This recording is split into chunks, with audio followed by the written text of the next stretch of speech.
Así como le pedimos esfuerzo a la sociedad, al trabajador independiente, al monotributista, aquel que vive el día a día, creo que resulta fundamental que desde la política demos ejemplo, le hagamos gestos a la sociedad, que hoy está esperando con muchas ansias que se lo demos. Quiero anunciarles acá que voy a donar la totalidad de mi sueldo a la compra de insumos para nuestro hospital de campaña. Insumos que, si no son utilizados en esta emergencia por la pandemia, irán en su integridad al Hospital Juan Domingo Perón. Les pido que trabajemos juntos.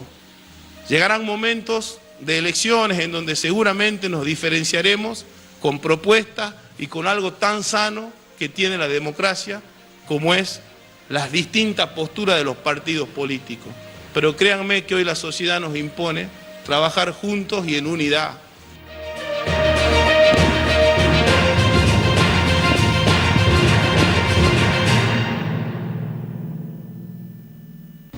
Primero, le tocó a los chinos, pero a mí no me importó, porque yo no soy chino. Después, le tocó a los viejos, pero no me preocupé, porque yo no soy viejo.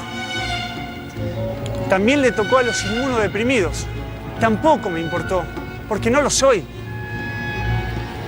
Luego, le tocó a los que viajan por el mundo, pero como yo no viajo, me da lo mismo. Pero ahora que salí de casa, me toca a mí.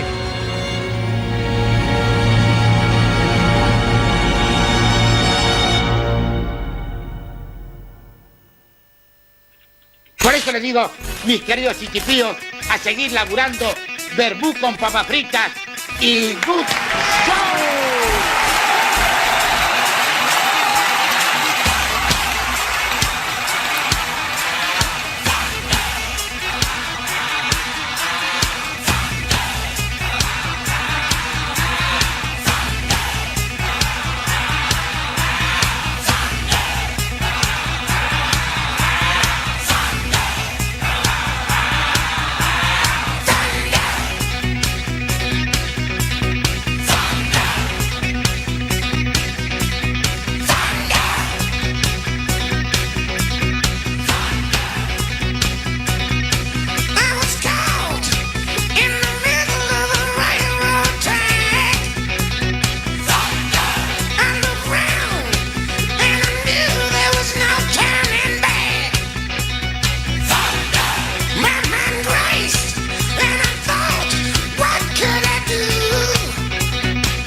Muy buenas tardes.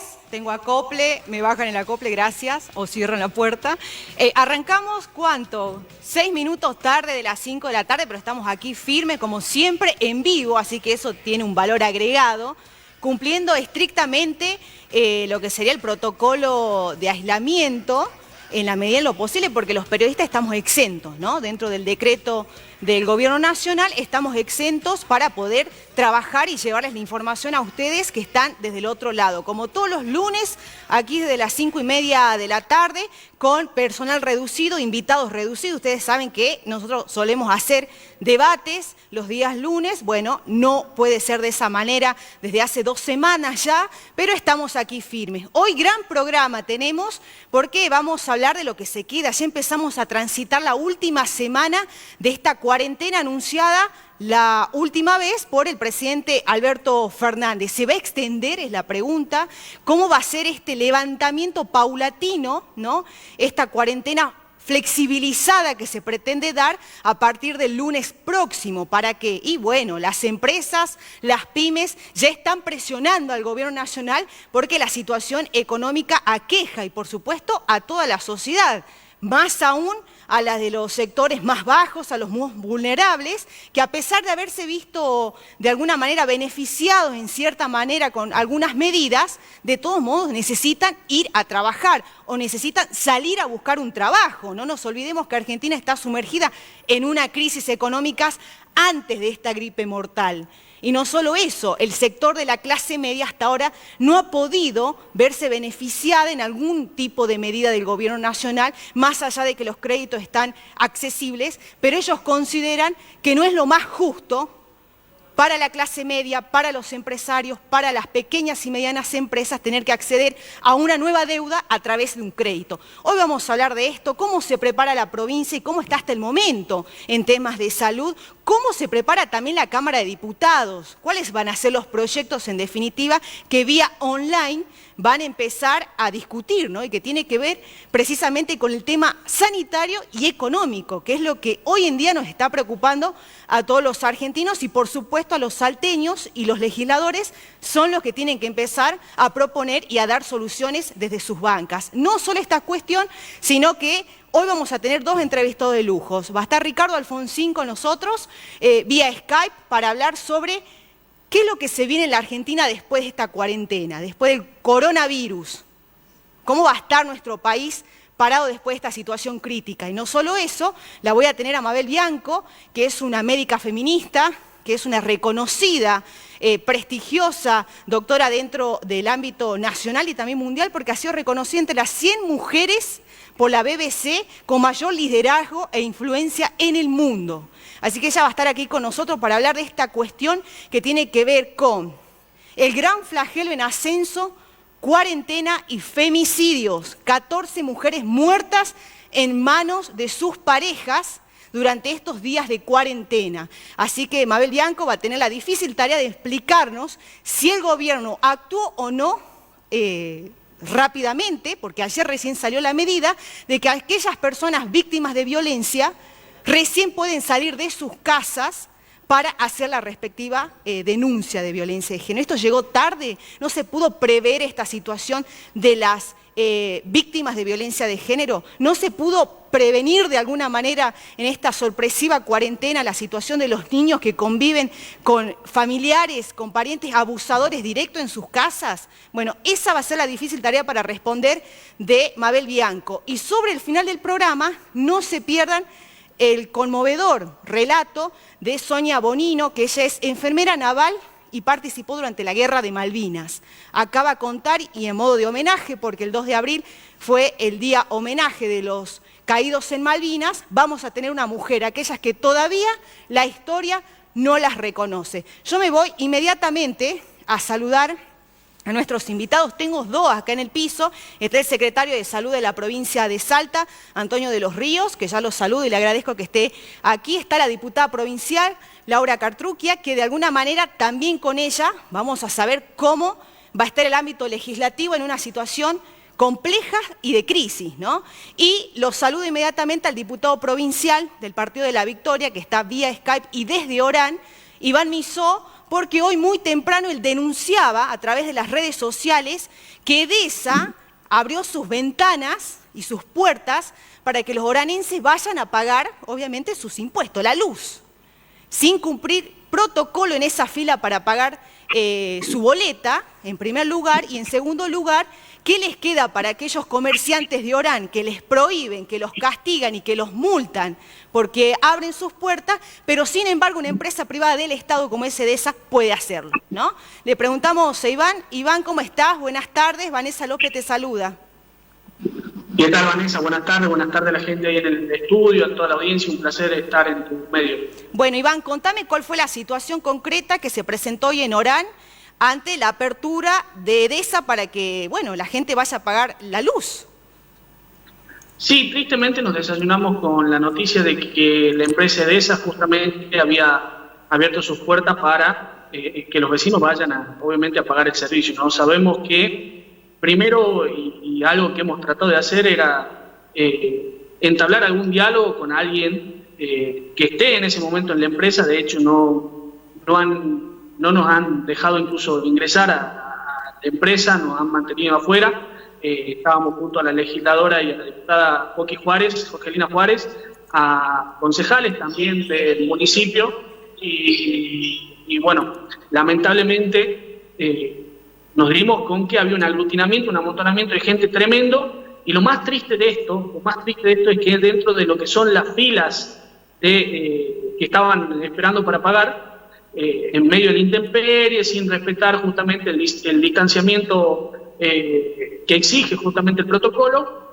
quienes mayormente estaban en la fila eran los grupos de riesgo, que eran mayores de 60 años, personas enfermas, incluso había gente en silla de ruedas, porque habían recibido un llamado telefónico de que se le intimaba pagar si no iba a haber corte, ¿no? ¿A quién responsabilizás vos por esta situación, Iván? A ver, hoy la empresa aduce que el ente regulador es quien le ha emitido justamente el permiso para poder abrir las oficinas, ¿no? Yo creo, más allá de toda esta cuestión, justificando que están amparados dentro de lo que es las excepciones para poder abrir y realizar el cobro, ¿no? Cosa que no es así. El decreto es muy claro dentro de su articulado, dentro específicamente de lo que es el artículo 6, si mal no recuerdo, donde habla y hace referencia que las empresas de energía tienen una excepción, pero para la guardia y la correcta prestación de servicios, no para el cobro del servicio. Entendemos que justamente por esto es que el gobierno nacional y el gobierno provincial han realizado unos decretos donde manifiesta que no va a haber suspensión de los servicios durante el plazo hasta el 20 de septiembre, si no me equivoco, y que a su vez también facilidades de pago que le permitan al vecino también poder, bueno, durante estos 2 o 3 meses que dura lo que dure la pandemia, van a poder refinanciar la deuda sin incluso cargo por mora, ¿no? ¿Vos crees que hay una intención solamente y meramente recaudatoria? Por eso abrieron hoy las puertas. Es que no le encuentro otro sentido. Puedo decirme si... A ver, y esto es algo que... Mira, nosotros hemos pedido la estatización de DESA, incluso está el proyecto presentado dentro de lo que es la legislatura. Entiendo que hoy uno de los que se tiene que poner esta situación al hombro son este tipo de empresas, ¿no? Vos fíjate, esa sobre que le debe plata a la provincia no soporta que el vecino pueda deberle una boleta, si no ya le corta. A ver, se vienen pidiendo sacrificios, se vienen pidiendo esfuerzos, se vienen pidiendo que sean colaborativos los vecinos y el gobierno termina abriéndole o permitiéndole a una empresa de tamaña envergadura que abra sus puertas para poder netamente recaudar, ¿no? Vos fíjate ahora con qué cara, y esto es lo que más dolía, le vas vos a decir a un comerciante local que no puede abrir sus puertas para vender. ¿Con qué cara le vas a decir vos a un vecino que no puede salir de su casa si la empresa de esa tenía una fila que prácticamente eran 2 vueltas a la manzana, todos amontonados? Entonces, realmente yo lo que más me duele, pues nosotros dentro de nuestro equipo de trabajo, junto a la diputada Jorgelina Juárez, junto a los concejales, nos hemos puesto también la situación al hombro y hemos andado, hemos recorrido, hemos colaborado con los COE de distintos municipios, hemos estado también en los puestos de control, facilitándole lo que nosotros podíamos, que estaba a nuestro alcance, hemos colaborado con los nosocomios de la zona, hemos colaborado con instituciones, y vos decís, sentís que todo esto se va por la basura, digamos, se tira a la basura a ver este tipo de accionar, ¿no? Bien, bueno, Iván, te agradezco muchísimo este contacto, traer, digamos, la realidad y este hecho que pasó muy temprano en Orán. Te agradezco mucho, que tengas buenas tardes. Por favor, Vanessa, un abrazo enorme y abrazo a toda la audiencia. Bien. Secretario, ¿cómo le va? Gracias por venir. Cuando usted escucha estas situaciones que se dan en el interior, ¿qué piensa, no? ¿Quién está fallando, digamos? Creo que todos.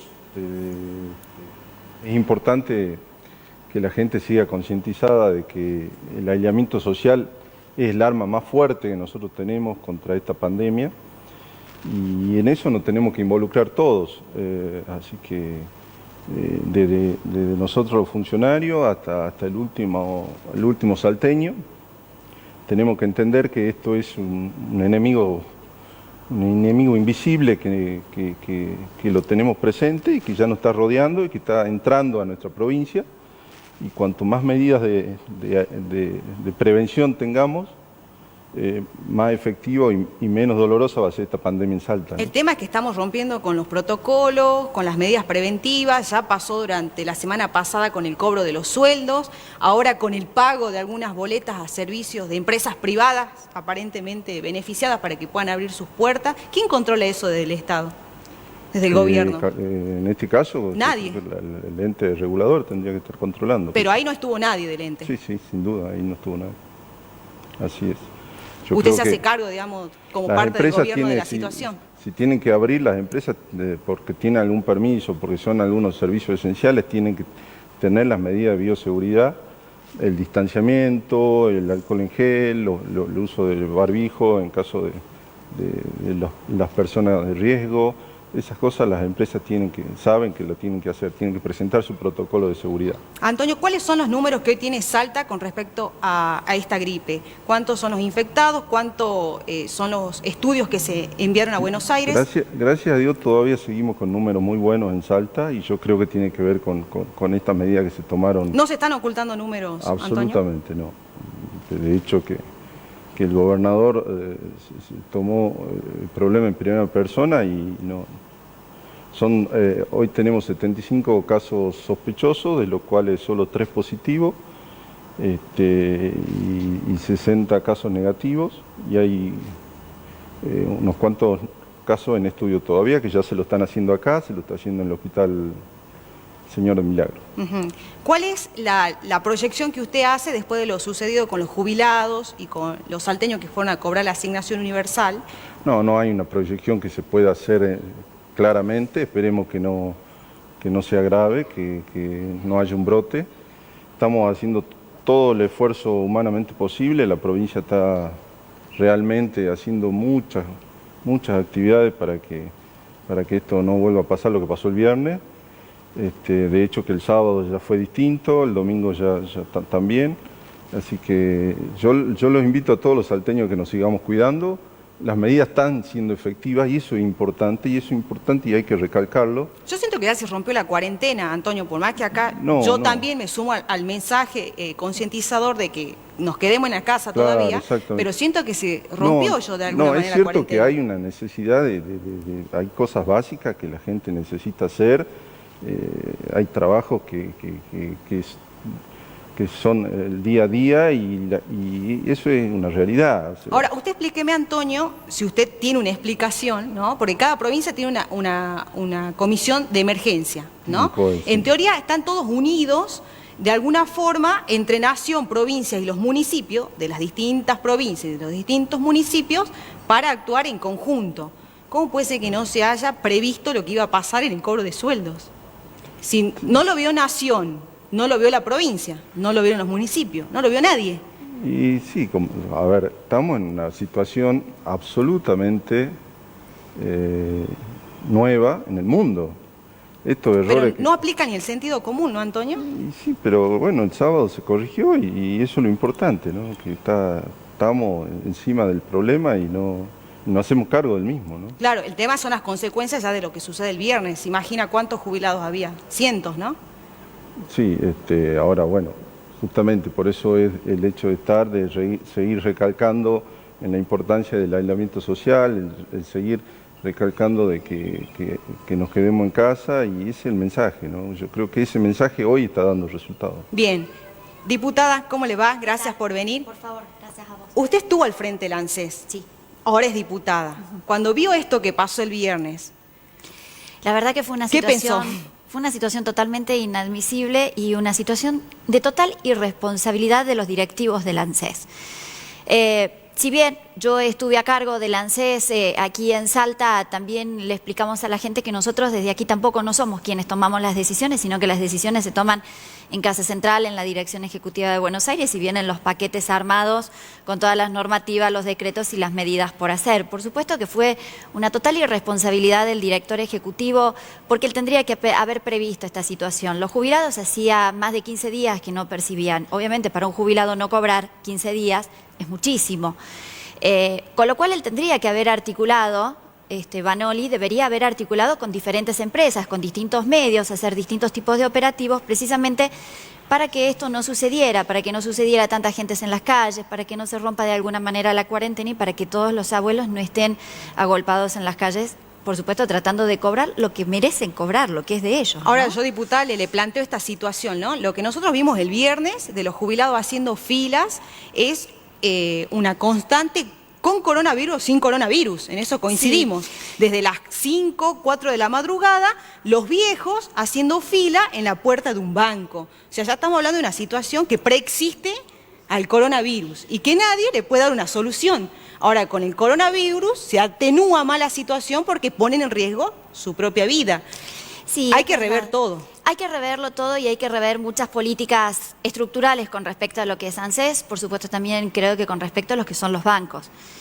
Hay una cuestión de que a los abuelos muchas veces le cuesta usar la tarjeta de débito para ir a los cajeros. O no lo quieren usar directamente. O no lo quieren usar directamente y yo los escuché a varios de ellos y varios te cuentan y te dicen, no, lo que pasa es que yo voy a la fila porque me encuentro con otro jubilado que ya nos hemos hecho amigos, que charlamos y se van haciendo, digamos, ese tipo de cosas. Por otro lado, muchas veces no quieren nombrar a algún apoderado para que vaya a cobrarles porque precisamente esa quizás ellos la consideran su salida. Pero sí creo que hay que hacer cambios profundos en cuanto a las normativas y cambios bien estructurales con respecto a lo que es el cobro de los jubilados, de las asignaciones universales y por supuesto de lo que va a ser ahora hay que normatizar o hay que rever esta situación y organizar distintos tipos de operativo a los efectos de que no tengamos la cantidad de gente que tuvimos el viernes en la calle cuando vayan a cobrar la próxima jubilación o la próxima asignación universal o el IFE, que es lo que se va a pagar, digamos, ahora en estos días próximos. Bueno, arrancaron las sesiones, diputada, y de alguna manera,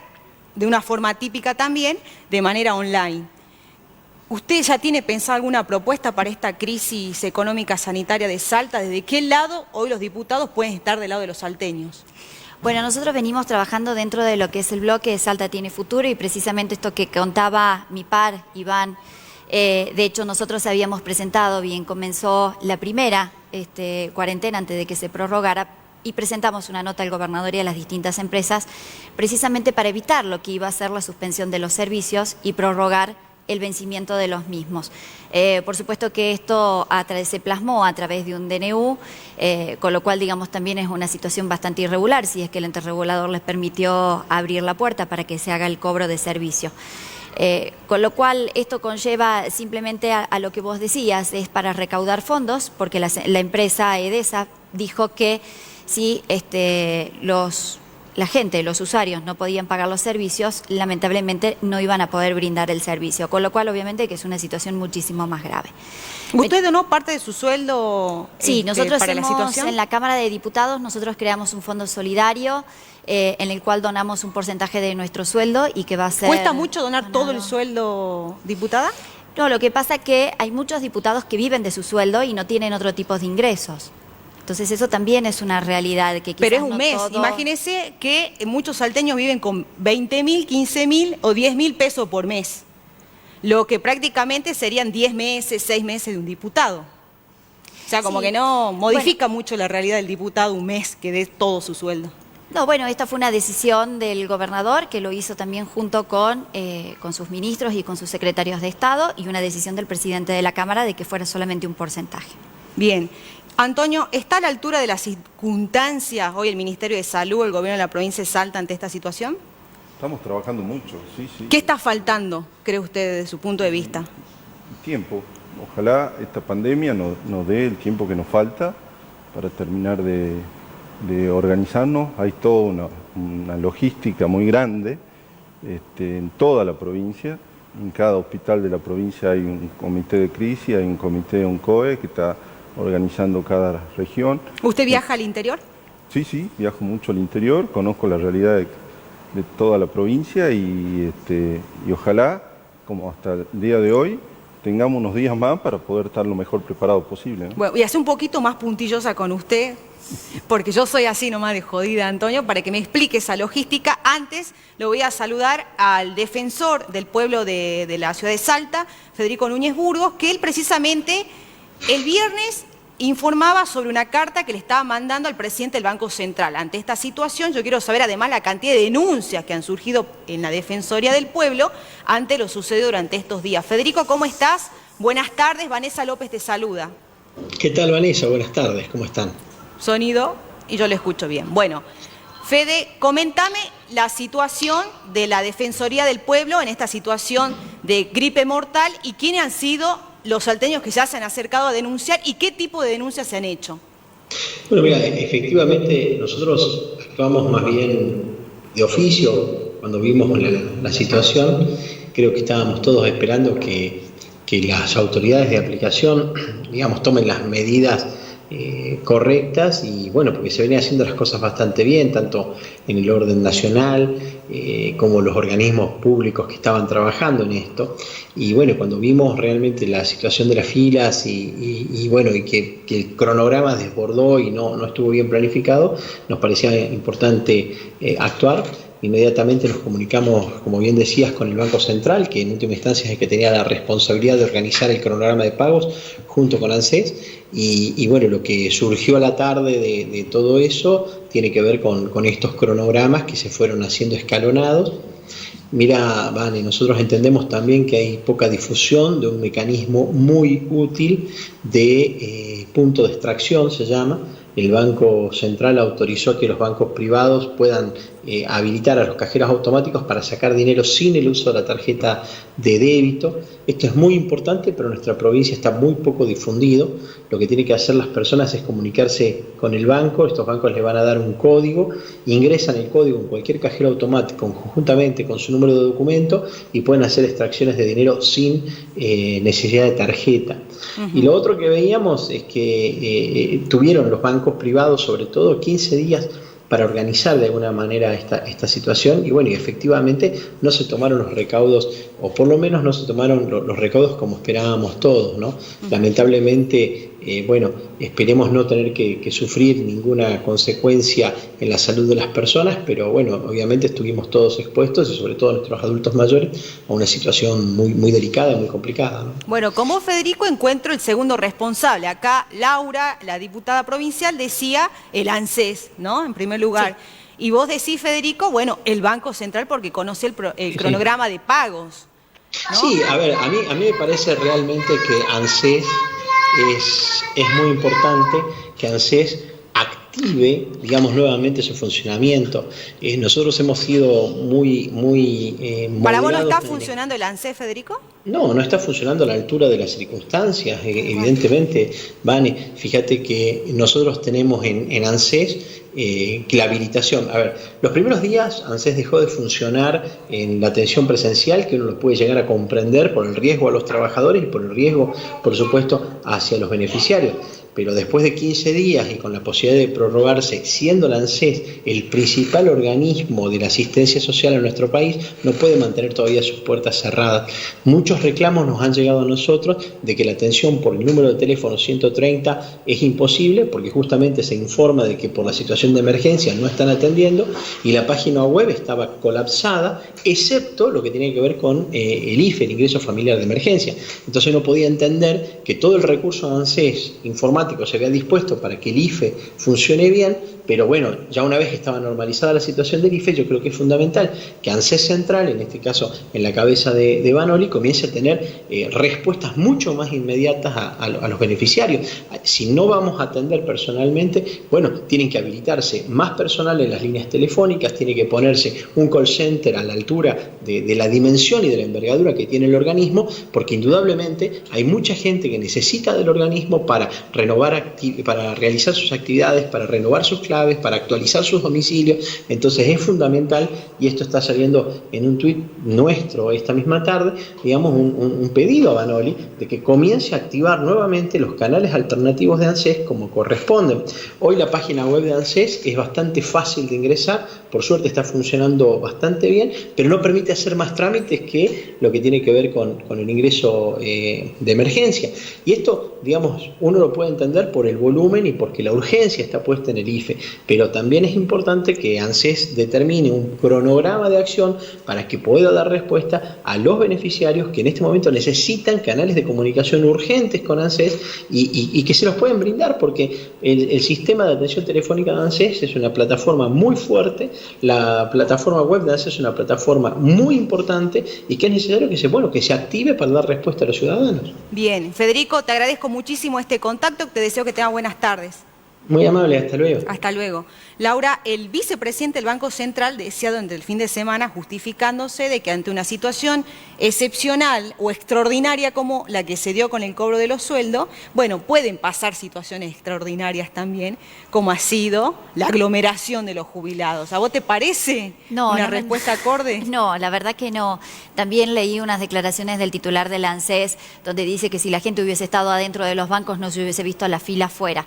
La verdad que son declaraciones poco acertadas, o más bien desacertadas, ¿no?, para el momento que estamos viviendo, porque además todo esto, el encontrarte y el encontrarse tantos abuelos en la calle, ha hecho de que esto genere angustia, de que genere ansiedad en la gente y de que, por supuesto, ellos mismos no saben qué va a pasar de acá a unos días, si van a estar enfermos o no van a estar enfermos. Entonces creo que tampoco tenemos que poner a la población en esta situación. El coronavirus nos va a dejar muchísimas consecuencias. Una de las consecuencias sociales es esto, ¿no? Es el tema de estar aislado, de haber interrumpido nuestras rutinas, de haber cerrado un montón de lugares, de no poder tener reuniones, y esto que por supuesto que a la larga termina teniendo impactos en lo que es la salud. Entonces hay mucha gente que sufre estrés, mucha gente que está angustiada, que tiene ansiedad, que tiene dificultad para respirar. Y esto te lleva también a provocar otro tipo de patologías, como puede ser una hipertensión arterial o pueden ser enfermedades cardiovasculares. Entonces creo que tenemos que ser muy cuidadosos con este tipo de cosas. No generar ansiedad, desasosiego y mucho menos incertidumbre en la población. Bien, Antonio, cuénteme, ¿cómo están haciendo el trabajo articulado con el resto de los municipios desde el Ministerio, teniendo en cuenta que hoy en Orán ya han fallado ahí, ¿no? Sí, nosotros estamos trabajando con una central de operaciones que está en el Gran Bur, un comité de emergencia, y a su vez cada localidad tiene su comité de emergencia y está todo coordinado a nivel central. O sea, este comité coordina todos los comités de toda la provincia. ¿Y dónde se han presentado los mayores inconvenientes, tal vez? Bueno, el interior, yo que lo recorro mucho, me sorprendió para bien cómo están trabajando, cómo se están comprometiendo. Hay una línea horizontal del primero al último. Yo creo que lo mayor inconveniente está en conseguir los insumos que se necesitan en este momento, porque todo el mundo está, literalmente, no es que lo estoy diciendo en forma... Literalmente todo el mundo está buscando los mismos insumos que busca uno. Entonces, de repente, ayer escuchaba que Alemania se quedó sin barbijo porque Estados Unidos se lo compró a los que tenía encargado. Nos está pasando, yo creo que ahí esa es la principal dificultad que tenemos. Se están buscando vías alternativas para solucionar el aprovisionamiento de insumos, pero de ahí sobre todo lo que es el equipo médico y todo el recurso humano está absolutamente comprometido a lo largo y a lo ancho de toda la provincia. Vasto trabajo le va a quedar a usted, secretario, y a la ministra después de esta crisis sanitaria, porque están vaciados los hospitales en el interior. En el programa pasado teníamos al intendente de Vaqueros, que ellos cuentan solamente con un centro de salud, o sea que los casos de coronavirus o de infectados que surjan en Vaqueros se atienden en Capital. En Tartagal están con tema de nutrición, dengue más coronavirus, ¿no? En Orán, el hospital siempre se ha hablado de que le falta personal, médicos, presupuesto. Sí, convengamos que es un problema crónico que nosotros lo heredamos y de lo cual no lo estamos resolviendo de a poco. El tema de recursos humanos es un tema muy serio en toda la provincia y yo creo que en todo el país. ¿Con cuánto es el presupuesto de salud que ustedes están manejando? Los valores no te lo sabría decir ahora. Nosotros tenemos 12.000 agentes de salud en toda la provincia y así todo es poco. venimos con un déficit de recursos humanos de más del 30% en cada hospital, en cada salita. Sí. Y eso no se corrige de un día para el otro. Es un trabajo muy difícil, es un trabajo arduo, el recurso humano es limitado, pero lo estamos haciendo y estamos muy comprometidos. ¿Y usted se anima a decir que el responsable es Urtubey o Romero, los dos? No, yo me animo a decir que nuestro gobernador actual está muy comprometido. O Mascarello, por lo menos, digamos. Mascarello, dejaste un desastre en la salud pública. Así, realmente él se puso el tema salud pública en primera persona y lo está demostrando desde el primer día. Hoy ya se están entregando las ambulancias nuevas que había prometido hace 30 días. El fin de semana pasado se entregaron ya 2, una en Quebrachal y otra en Cachi. O sea que hay un compromiso realmente genuino del gobernador y de todo su equipo, ¿no? Bien, ¿se siguen muriendo los niños, secretario? Y yo creo que es una frase muy... No es hecha, es una realidad. Muy dura. Yo me hago cargo y estamos trabajando mucho para eso. De hecho que ahora me estoy yendo al norte porque empezamos a implementar un programa junto con UNICEF, donde de unos suplementos nutricionales que le tenemos mucha esperanza, así que estamos trabajando mucho en eso. Bien. Antonio, muchísimas gracias por venir. Gracias a Diputada, usted. gracias por venir. Rápido, dinámico, así es nuestro programa. Yo me voy a una breve pausa y ya volvemos porque tenemos muchos más invitados.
No queremos más mosquitos. Mantengamos limpio y ordenado el patio de casa y bebederos de los animales. Tapemos los depósitos de agua y coloquemos boca abajo los recipientes vacíos. Tiremos latas, botellas y neumáticos. Sellemos la tapa del pozo ciego, de la cámara séptica, de las letrinas y limpiemos las canaletas. Usemos ropa adecuada y repelentes de insectos. Pongamos mosquiteros en puertas y ventanas. Además, tenemos que usar preservativos en todas las relaciones sexuales. El virus Zika también se transmite por vía sexual y puede causar daño al bebé. Le ganamos al mosquito. Sin criaderos no hay mosquitos. Sin mosquitos no hay dengue, Zika ni chikungunya. Gobierno de Salta.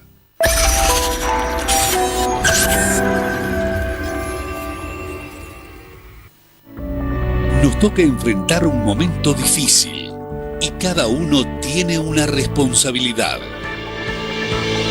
Así como ellos que están al servicio y vos que tenés que quedarte en tu casa. Hoy es el momento de ser solidarios, responsables, más salteños que nunca. Tenés un gobierno presente que está trabajando día y noche por vos. Vamos juntos a ganar esta pelea. Vos y yo Mirando hacia adelante. Quédate en casa. Gobierno de Salta. Gobierno presente.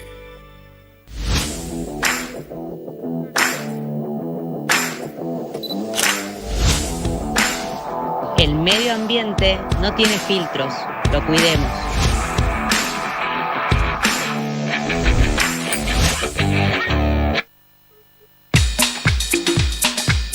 Si caminando vas, Calzados Lona está. Si con cartera vas, Calzados Lona está.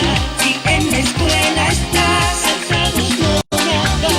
Calzados Lona, Calzados Lona. Si al trabajo vas, Calzados Lona está. Todos los días con Calzados Lona estás. ¿En quién podrás confiar? Calzados Lona es Calzados Lona.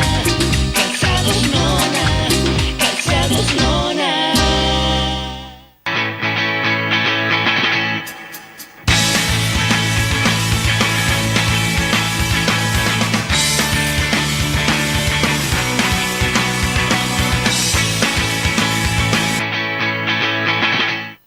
El presidente Alberto Fernández acaba de firmar un decreto por el cual suspende el corte del suministro de los servicios públicos de agua, luz, gas, telefonía fija y celular, televisión por cable o por antena tipo satelital durante 180 días. ¿A quiénes beneficia este decreto? Este decreto beneficia a las familias que perciben la asignación universal por hijo o la asignación por embarazo.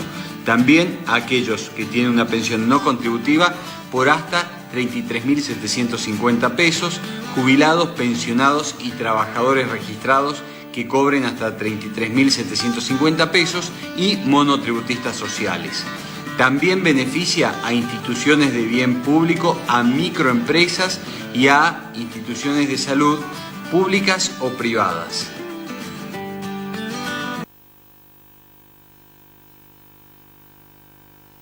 A la mañana leo los diarios. Me la paso horas grabando en mi estudio. Pero también me despejo un poco. Me gusta estar conectado con mi gente desde cualquier lugar. Por eso puse Nubicon en mi casa. Porque Nubicon es el Internet del Norte.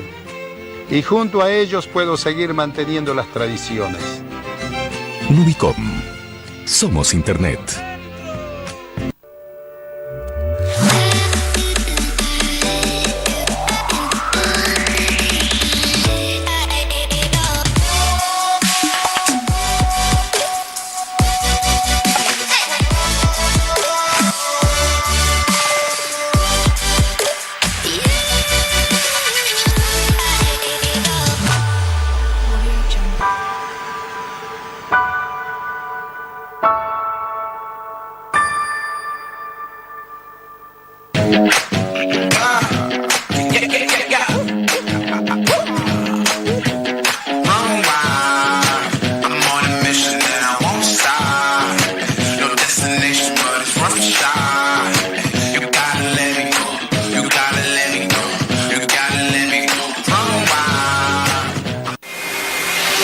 Sé protagonista de la noticia. Personas que están manifestándose acá. Sé parte de la realidad.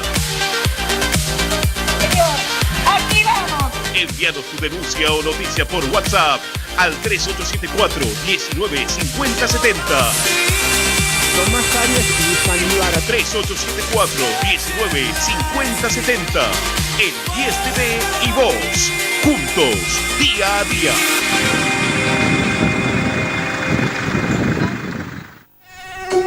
Todos contra el dengue.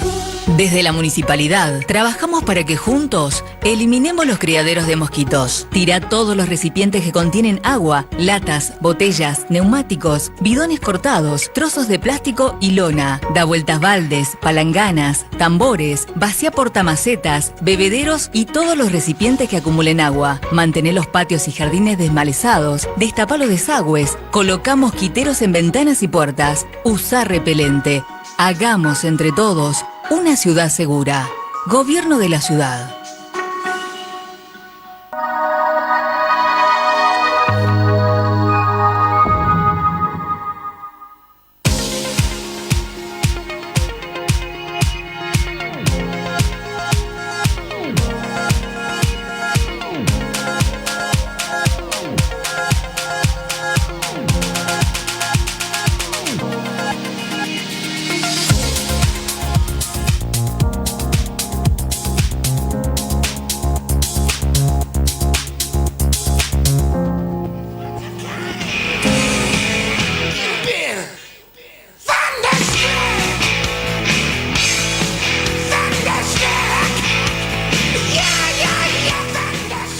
Segundo bloque de Bermud TV por la pantalla de Canal 10. Estamos saliendo en vivo, transmisión en vivo también por las redes sociales. Están ya aquí conmigo para esta segunda parte Fernando Climen, presidente de la Asociación de Periodistas de Salta, Fernando Díaz, dos Fernandos por uno, o bueno, no sé, que él es el secretario general del Ciprensal, el Sindicato de Prensa de Salta, y con ellos vamos a analizar, por supuesto, la situación que estamos atravesando en el mundo con esta pandemia. Fernando, gracias por venir. Y Fernando, ¿no? Bueno, gracias, Vanessa. Bueno, antes de saber su posición y cuál es el análisis que hacen sobre la situación, la saludo inmediatamente a Mabel Bianco, que ya estamos vía comunicación por Skype. Mabel Bianco, como yo les anunciaba al principio del programa, ella es una médica feminista, especialista también epidemiológicamente hablando, y no solo eso, sino que es una de las 100 mujeres reconocidas por su liderazgo por la BBC.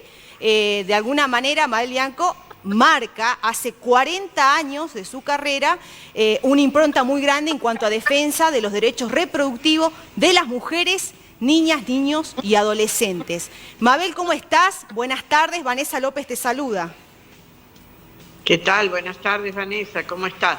Muy bien, Mabel, gracias por este contacto y voy a ir directamente al grano con vos, Mabel, y preguntarte, a ver, cuando hablamos de este gran flagelo en ascenso, 14 mujeres muertas en este periodo de cuarentena y femicidio, ¿podemos decir que el problema en la prevención de una pandemia es que favorece a la segunda, que son los femicidios? Sí, claro, este es uno de los grandes dilemas, porque lo que hace bien para controlar la pandemia esta nueva del coronavirus, bueno, es lo pésimo o contribuye a que aumente esta vieja pandemia, que nadie la llama pandemia, pero que es así, que es la violencia contra mujeres y niñas. Y es tan así esto que habrás visto que el secretario general de Naciones Unidas se ha referido a esto porque ha visto que se habla mucho de la prevención del coronavirus, y es lógico, pero ha llamado la atención a la necesidad de prevenir también la violencia contra las mujeres, porque es un flagelo que mata tanto o más que el coronavirus, y que con estas medidas que se están tomando, bueno, estamos evitando que se contagie el virus, y eso es muy importante, pero también estamos haciendo que muchas mujeres estén padeciendo y muriendo, porque sabemos las que mueren, pero hay muchísimas que están sufriendo y experimentando violencia, graves lesiones importantes, y no lo sabemos. Entonces ese es el otro problema, ¿no? Que hay muchos casos que, igual que con el coronavirus, nada más que, bueno, esto viene azotando a la humanidad desde que existimos, digamos. Mabel, si todos sabemos lo que significa la emergencia de violencia de género para muchas provincias como para la nuestra en Salta, y que a nivel nacional es así por más que no se lo haya decretado aún, ¿crees que se han tomado tarde las medidas del gobierno nacional, como por ejemplo la de ayer, con esta medida de que las víctimas de violencia de género, mujeres, niñas y el colectivo de la diversidad, pueden salir de sus domicilios a hacer las denuncias? ¿Esta medida ya ha llegado muy tarde, crees vos? Sí, en parte sí, pero ya antes se habían tomado otras medidas. También hay que reconocer que esto fue algo en función de ver que las otras medidas que se habían tomado igual no tuvieron un gran impacto ni ayudaron, porque se había inmediatamente a las 24 horas de la cuarentena ya se amplió la posibilidad de la denuncia por WhatsApp y por teléfonos. El problema es que estos han colapsado, y entonces ahí viene el problema. Y la otra cosa que me parece que recién hace unos días, pero que no se ha difundido mucho, es una instrucción que ha mandado el Ministerio de la Mujer a las áreas gubernamentales de todos los, digamos, de las provincias, los municipios, etcétera, pidiendo que se acompañe a las víctimas y que esto se articule con las organizaciones no gubernamentales. Esto me parece que es muy importante y no se habla, no se dice tanto, salió la resolución, pero no se comenta. Y esto me parece que es muy importante, porque no es solamente que la mujer pida ayuda. ¿Pide ayuda y qué? ¿Quién la acompaña? ¿Quién sabe? ¿Quién averigua cómo sigue? Incluso hemos tenido denuncias, y ustedes las conocerán y las tendrán allá también, denuncias de fuerzas de seguridad que cuando se las llama o se les plantea este tema dicen tenemos otras cosas más urgentes. Bueno, es evidente que no han entendido y hay que estar entonces capacitando y hay que estar explicando porque esto es también un riesgo de muerte y muy importante que lo tienen que atender, ¿no? Ahora, Mabel, también tuvo posiciones en contra y a favor esta decisión del barbijo rojo, ¿no? De aquellas mujeres que si encontraban la farmacia más cercana a su domicilio, podían ingresar con la contraseña, le digamos, o el código de pedir un barbijo rojo para que el farmacéutico se comunique con el 144. ¿Cómo viste vos esta decisión, esta medida? Mira, esa medida es una medida más, porque no puede ser la única, eso obvio, pero puede ser un recurso en el cual se pueda plantear. Primero es bueno sensibilizar a los farmacéuticos, al igual que el personal de salud, pero el personal de salud y de seguridad se hizo, con éxito, sin éxito, pero se hizo, pero a los farmacéuticos no. Respecto a que muchas veces las mujeres concurren ahí a buscar justamente algo para aplicarse porque han sido víctimas de violencia. Y les dispensan eso y no hacen más nada. Y en realidad ellos tienen que estar ahí pensando o planteando, y a lo mejor ahí son ellos los que le tienen que preguntar a la mujer, ¿quiere un barbijo rojo? Porque esto también es una contraparte, digamos, que no está explícita ahí, pero que existe, y que sería muy oportuno que en ese caso el farmacéutico tome conciencia, hombre o mujer, y ayude a poder pasar esa información al 144 o algún sistema que exista de otras líneas de llamada. Entonces, me da la sensación, Mabel, me da la sensación que toda medida es buena, nada sobra en este tipo de emergencia, pero también muy improvisado, ¿no? Y bueno, pero por lo menos empezaron a hacerlo, lo mismo que están distribuyendo en la farmacia folletos sobre qué hacer en casos de que uno escuche o sea víctima o escuche actos de violencia. Eso está muy bueno. Algunas farmacias aquí en la Ciudad de Buenos Aires las tenían, pero que esto esté disponible, que la gente se lo pueda llevar a la farmacia, bueno, no es la única medida, no debe ser la única medida, pero es un complemento. Yo creo que esto no está mal, pero desde ya no es la panacea, ¿no? No creamos que con esto ya solucionamos el problema. Lo que sí me parece más importante es cómo a la mujer que pide ayuda la acompañamos. Y eso no está resuelto. Y eso es lo que tenemos que pedir. Y en eso el Estado solo no alcanza. Ahí necesita de la familia, necesita de las organizaciones no gubernamentales, de las amigas. Hay que buscar métodos factibles, posibles, pero rápidamente para que las mujeres, una vez que han pedido ayuda, bueno, no queden ahí solitas y nadie se ocupe de saber qué pasó con ellas, ¿no? La última que te hago, Mabel. Hoy, ¿quién está protegiendo, garantizando los derechos de los niños y de las niñas en los hogares donde hoy nuestros niños están conviviendo tal vez con sus abusadores, parientes directos dentro del hogar? Porque si la mujer es difícil que salga a denunciar, imaginémonos un niño. No, esto nadie. Nadie, y ese sí es el gran déficit, porque es el otro tema, se ha esbozado, se ha planteado, hemos visto o hemos recibido del programa de salud sexual y reproductiva una información de que han pedido a los programas de salud sexual y reproductiva de todas las provincias y demás que traten de atender a esto, pero ¿con qué van a atender? Si no tenemos para atender a las mujeres, como vos decís, ¿con qué lo van a atender? Lamentablemente es un gran déficit, y lo que sí tenemos que decir que en esos casos niñas, niños y adultos que ven, escuchan o saben, hay que llamar al 137.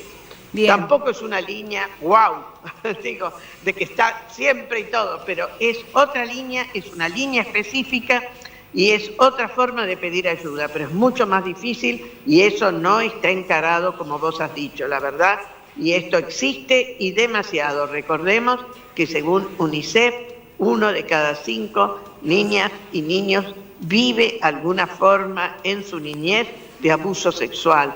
Entonces, no es menor y no es un caso intrascendente. Bien, Mabel, te agradezco muchísimo este contacto, te deseo que tengas muy buenas tardes y gracias por el aporte. No, y gracias a ustedes por estar difundiendo. Y sigan hablando de la 137 y del abuso sexual en la infancia. Gracias, un beso Mabel. grande, chao. Un beso grande, chao, chao. Ahí está Mabel Bianco, médica feminista, además presidenta de FAME, que es la Fundación del Estudio e Investigación de las Mujeres. Fernando Clement, ¿cómo te toca vivir la cuarentena? ¿Cómo ves el accionar del gobierno provincial en primer lugar? Bueno, ¿por dónde arrancar? En realidad la estoy viviendo como la viven la mayoría de los periodistas. Nosotros estamos exceptuados, lo vemos que no existe un reconocimiento. Vieron que no menciona el gobernador, menciona policía, salud, ejército. ¿Y quién carajo le difunde las cosas al gobernador, a la intendenta, al gobierno nacional? Digo, el reconocimiento no existe para estos trabajadores de la prensa, el periodista, que nosotros nos movemos, tenemos algunas dificultades porque la policía tampoco entiende cuál es nuestra labor. Entonces, en definitiva, arrancando diciéndote que la vivimos como cualquiera, en un contexto de crisis. Fer puede ampliar mucho más, pero dentro de este contexto, trabajadores, los que somos independientes, desde noviembre no se generan ingresos, desde noviembre que el periodista independiente no genera ingresos, sea del sector público o privado, está totalmente paralizado, primero por las elecciones, después por fin de año y hoy por una pandemia, así que en definitiva diríamos que ¿vos decís que para SAIN los periodistas no existimos? No sé si para SAIN ¿No le importamos? Existimos, pero no nos tienen en cuenta. Y no te digo que nos estén chupando la media, pero vos no podés dejar afuera en un discurso gubernamental, ¿no? En un discurso más clerical que responsable sobre quiénes somos los actores sociales que estamos haciendo patria también, saliendo a la calle, tratando de difundir, los que estamos atentos a sus conferencias, a los que estamos insistiendo que las preguntas se realicen. Digo, en esto voy a coincidir en lo siguiente. La Secretaría de Prensa, que es una cosa, venimos trabajando muy bien juntos y coordinando de que las cosas se hagan. El acceso a la información pública es lo que está, Vane, hoy realmente en tela de juicio. Y es lo que estamos laburando muchísimo desde APE. ¿Pero para qué? Para poder acceder. Hoy hay gente que está difundiendo que hay que hacer gárgaras con lavandina, con querosén, con veneno, digamos. O sea, es increíble. Estamos viendo que se masifican, ¿no?, muchos mensajes que no corresponden. Y lo que nosotros hacemos es tratar de, en nuestra responsabilidad, tratar de encaminar, desmitificar y al mismo tiempo poner a las personas que son responsables de poderles transmitir qué es lo que se debe hacer en este tiempo. Bueno, ahí me da, Fernando, pie para preguntarte a vos, Fer, también, de las falsas noticias, ¿no? Sí. Y de la información que le llega a la gente del otro lado, que ya a esta altura creen todo y es lo mismo que creer en nada, ¿no? Lamentablemente el avance de la tecnología en algunos casos ha beneficiado y en otros casos ha complicado. Las redes sociales juegan un rol fundamental, lamentablemente, en la sociedad, porque muchas veces las personas optan por creer una red social, a creer lo que dice alguna información o algún portal de noticias. Con lo que decía Fernando, desde el Sindicato de Prensa de Salta estamos realmente preocupados desde que comenzó esta pandemia. Nosotros el día 17 de marzo hemos emitido un comunicado desde el Ciprensal, sobre todo haciendo recomendaciones a los medios, a los dueños de medios, primero para que traten de sacar a los chicos o a los periodistas de la calle. Lamentablemente esto no se ha podido lograr, en algunos casos sí, en algunos medios sí, pero en otros lamentablemente no, y lo vemos a diario en los móviles que hacen los chicos desde los lugares masivos como una terminal, un centro comercial o de la misma calle. Para nosotros, en los hospitales, o en los hospitales, claro, que lamentablemente en los primeros días de la pandemia, que recordemos ha comenzado un día 13 de marzo, no se sabía cómo se iba a trabajar, los mismos colegas no sabían cómo iban a ir a sus lugares de trabajo. Habíamos improvisado a través de los números de WhatsApp, de que le empecemos a poner fin a los micrófonos o en los chicos que están en la radio, ver la forma. Digo, nos tuvimos que hacer en la marcha, como la mayoría.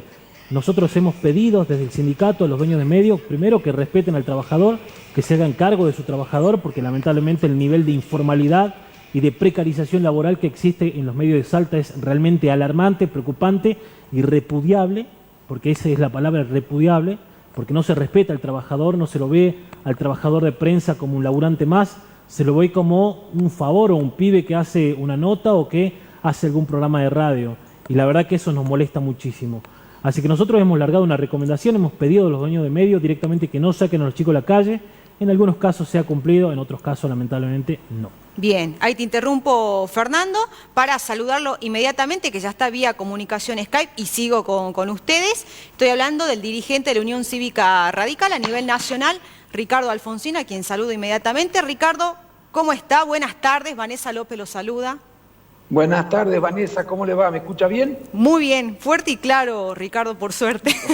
Bueno, gracias. Bueno, ¿cómo le vienen pegando los medios nacionales, Ricardo? Dicen que usted no se hace cargo de los argentinos varados en España y aclaramos que usted todavía ni siquiera pisó España.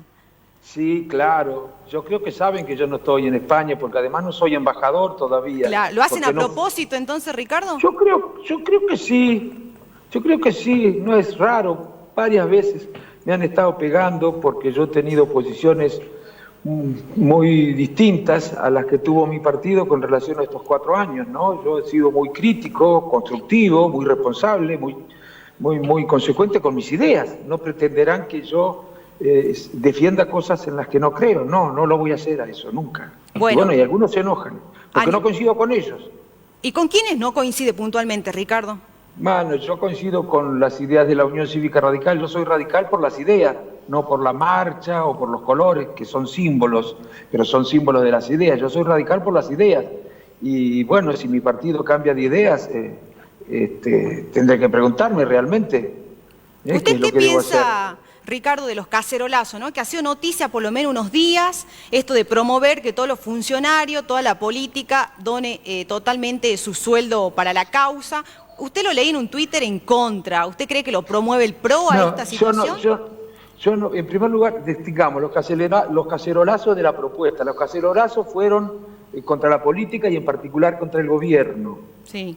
Sí. Aunque son absolutamente minoritarios, no nos podemos confundir. Lo que pasa que, hay muchas personas, porque nosotros somos un país con 45 millones de habitantes.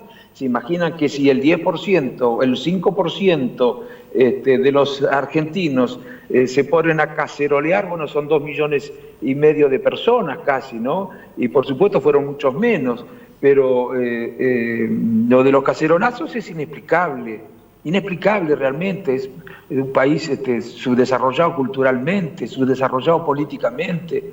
Yo no he visto ninguno de los países de Europa o de Estados Unidos manifestaciones de este tipo contra la política, contra el Estado, contra un gobierno en el momento en el que estamos en plena lucha contra una pandemia que nos amenaza a todos y cuando necesitamos postergar diferencias y trabajar ahora todos juntos para ver si podemos hacer un esfuerzo que nos permita superar lo antes posible este tema. Después, respecto de los gastos de la política, me gustaría que me dijeran a qué se refieren, porque hablan utilizando tantas generalidades, tantas vaguedades, tantas cosas inconcretas, que no sé bien a qué se refieren, ¿no? Algunos dicen que se refieren a una cosa, otros dicen que se refieren a otra. Yo creo que en el fondo lo que pretenden unos y otros es atacar la política, atacar los estados, atacar los gobiernos, sobre todo por esa puta costumbre, perdóneme Vanessa, que tienen los gobiernos de involucrarse en la economía para tratar de que esta funcione de manera más justa, más solidaria. Eso les molesta a algunos. Los responsables, estamos hablando de Cambiemos, Ricardo, porque le pongamos nombre y apellido, si no... Sí, a ver, yo no puedo decir que lo organizó Cambiemos. Lo que sí sé, y acá voy a criticar a Cambiemos, tengo que distinguir entre el PRO y el radicalismo. Y Cornejo. ¿No? Y luego, sí, me parece, entre el PRO y el radicalismo, y luego hay que distinguir hacia adentro del PRO y hacia adentro del radicalismo. El PRO, la presidenta del PRO celebró el ruidazo, le llamaba a ella. Esto es lo que no entiendo, porque, realmente no lo puedo explicar y no quiero adjetivar para no enojar a nadie ni conspirar contra la posibilidad de generar las condiciones que hagan posible un diálogo civilizado entre las distintas fuerzas políticas. Pero es inexplicable que se haya celebrado esto. Ahora, no todo el PRO celebró. También hay dirigentes del PRO que han manifestado, y esto se ha conocido, su discrepancia con la presidenta del partido. Ahora, con la Unión Cívica Radical no celebró, no promovió. ¿Qué le critico yo a la Unión Cívica Radical? Como efectivamente aparece asociada a la promoción vía Cambiemos de estas manifestaciones, que no haya hecho una declaración expresando su reprobación, expresando que no está de acuerdo con esto y llamando a la unidad. Eso sí se lo reprocho a la conducción nacional, porque tampoco han sido todos los partidos los radicales los que se han callado la boca. Muchísimos se han expresado en contra de lo que está pasando. Y le pediría a los salteños, a los que realmente no tienen miedo de decir las cosas, ni tienen miedo a que los confundan y a que les digan, te pasaste al oficialismo, que reprueben este tipo de manifestaciones.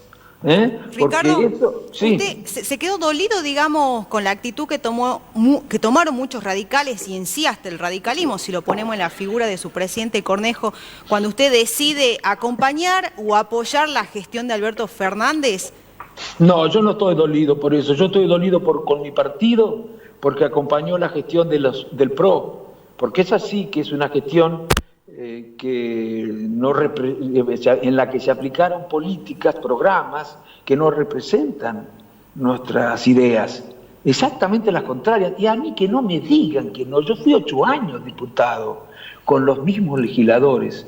¿Usted está hoy en día en la misma vereda de Leopoldo Moró, Ricardo? No, yo estoy en la Unión Cívica Radical. Lo que tienen que dar explicaciones o tienen que decir en qué vereda están son algunos que me critican a mí, porque yo reitero, soy radical por las ideas. Bueno, y los que han dejado de ser consecuentes con las ideas radicales han sido algunos que me critican a mí. Yo, para defender las ideas, para ser consecuente con mi partido, he tenido que ponerme a cuestionar a mi partido, a la conducción de mi partido.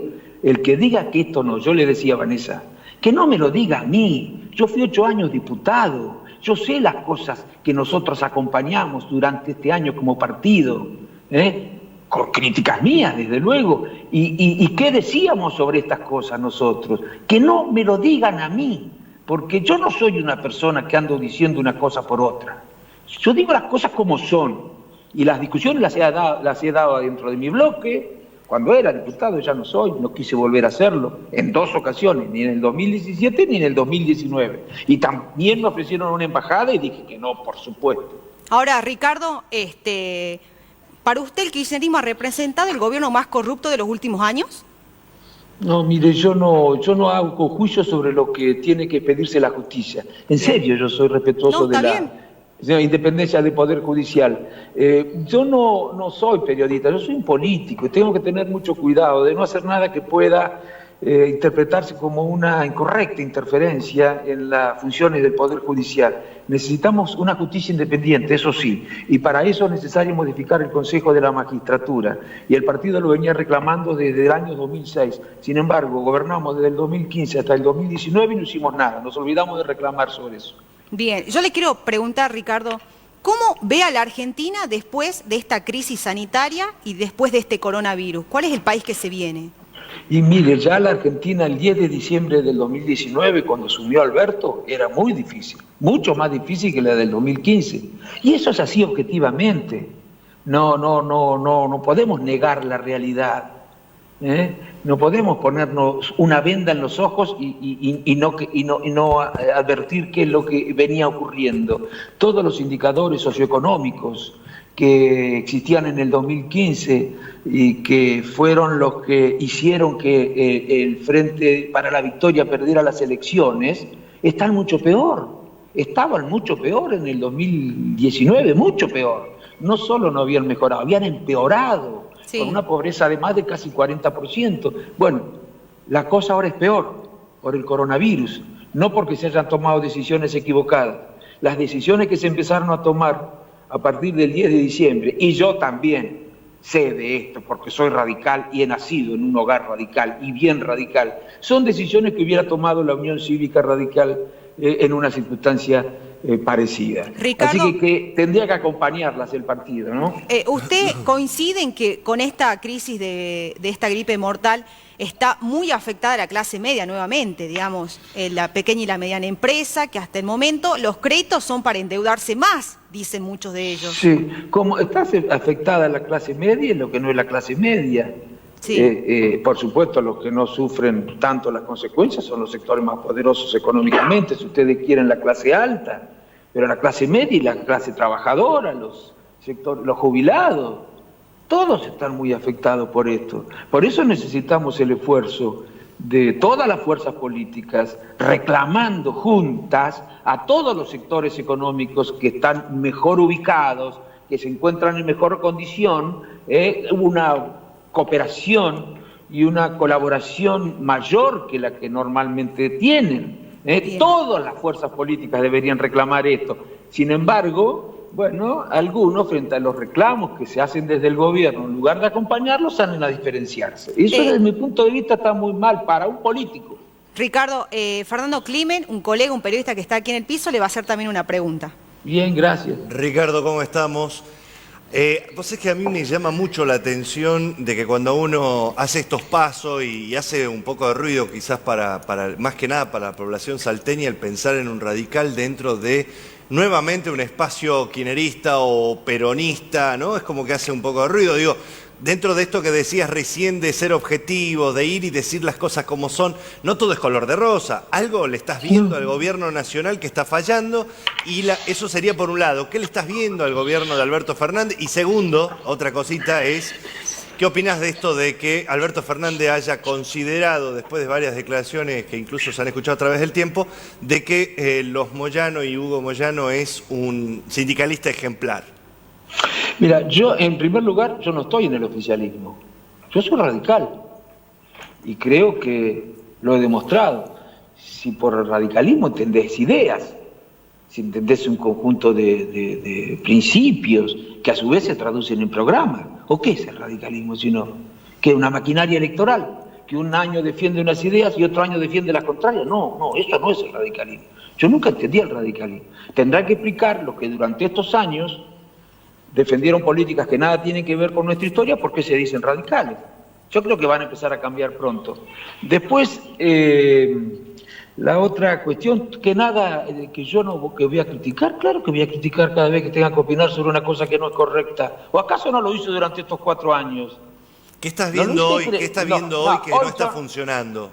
Hoy yo no voy a hacer críticas. En este contexto, ¿ustedes creen que nosotros tenemos que buscar la quinta pata al gato?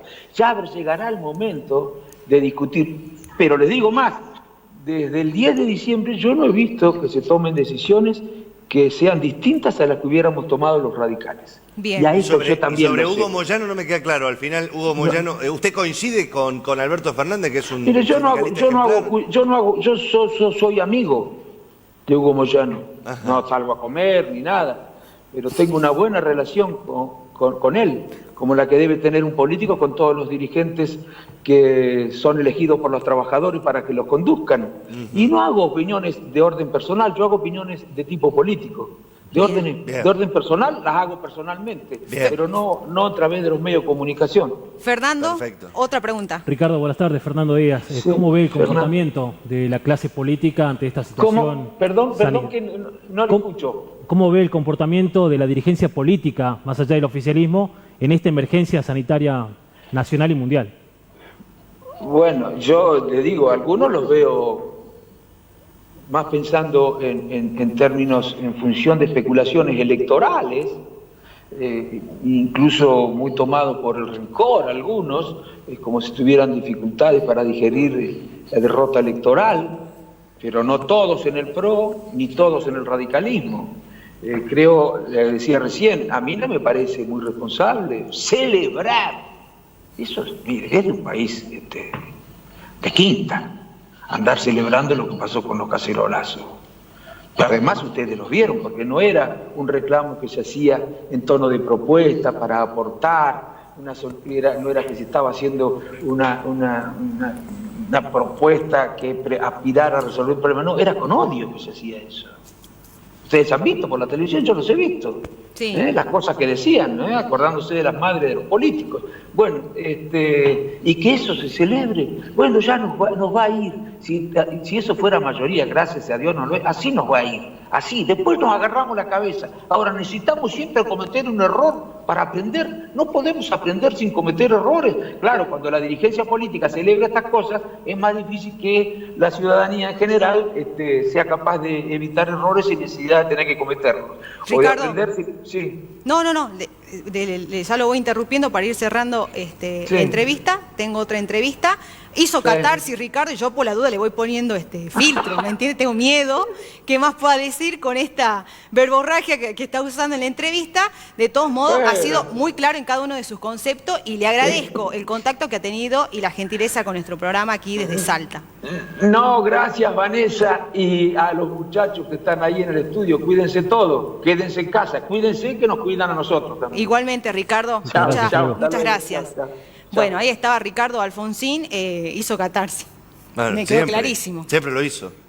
Pero esta vez me parece Solo que al padre le salía bien, a este no, digamos, esta es la diferencia. No, fue muy cuidadoso, fue de todo lo que quiso hablar de la parte política. Fue todavía no le firmaron el embajador, claro, tiene que esperar. Todavía no le firmaron el nombramiento como embajador. Más allá de no criticar al oficialismo, tampoco dijo mucho de la oposición. Yo la saludo inmediatamente a Sonia Bonino y con ella quiero terminar el programa del día de hoy porque es un homenaje a las mujeres que participaron de Malvinas. Ella fue una enfermera naval que estuvo en Puerto Belgrano, que a sus 19 años, siendo una aspirante, sin experiencia, lejos de su casa, y muchas de ellas sin poder despedirse de su familia, tuvieron que ponerse a la par de la situación, acompañar, refugiar, curar y salvar la vida de los soldados en lo que fue la guerra de Malvinas. Sonia, ¿cómo estás? Muchísimas gracias por esperarme ahí en línea. Sonia, ¿cuál ha sido el rol de ustedes dentro de lo que ha sido la guerra de Malvinas?